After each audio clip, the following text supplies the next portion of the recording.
Smash Bros. Doing great. Yeah, slept really well, had a sound check, everything's great. I've kind of said quite a bit, and I've also wrote a letter about it. I mean, I feel that it was time, you know. I mean, the how is just how it went down, and then, you know, yeah, I've talked a lot about it, so I don't feel like really going, I don't want to get to a point where I'm like constantly explaining it, you know. I mean, I feel like I'm making art in the same way. Collaboratively, obviously, it feels different, as there's not that kind of collaboration. I feel like there's obviously stuff from my Chemical Romance that I'm always going to bring to whatever it is I do.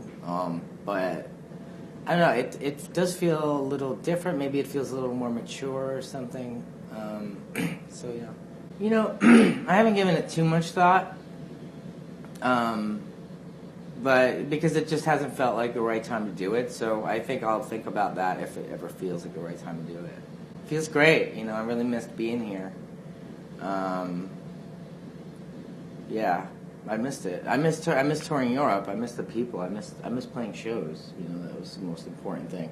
It's really just the shows you I don't know. For me, it's the shows I miss because you don't really get to see the city so much, and you're not really concentrating on that.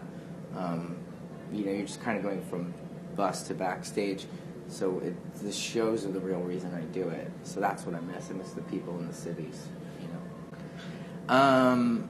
The recording process went great. I mean, you face the same kind of battles that I would before with making art. You kind of get up and you just do it. I think one of the things that I learned to do this time was, you know, wake up, take my daughter to school, and then go to work right away, and then record that way, which is, you know, bands don't usually do that. Usually you get to the studio about like 3 or 4, and then maybe around 5 or 6 something starts happening, and then maybe around 10 it starts to get good, and then sometimes you're done at like 3 a.m. So I couldn't do that anymore. And I'm glad, actually, because it taught me to wake up and develop a work ethic. You know?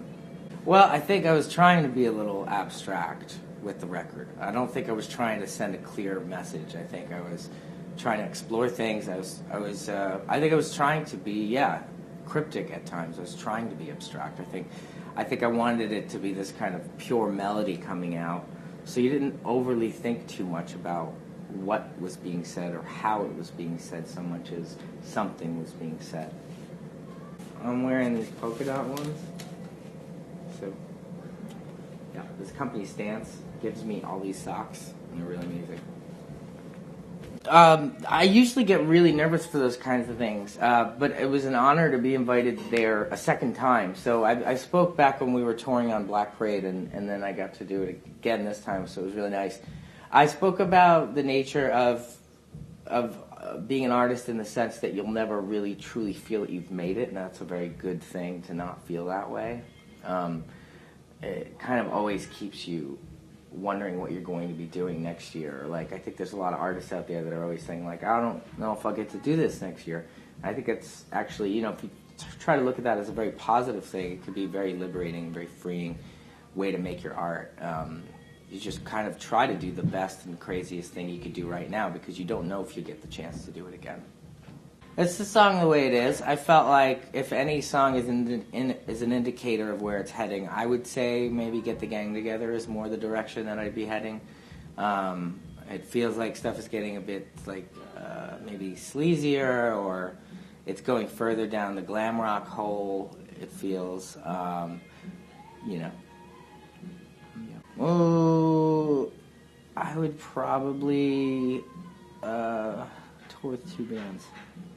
I'd probably want to tour with Pulp and Morrissey, you know. Sure, I mean, one of the things I say every night on the stage is make your life your art, you know. And that doesn't mean you have to be an artist to do it. You could be a veterinarian or anything. You could be a car mechanic, or whatever it is that you love doing, make it your art.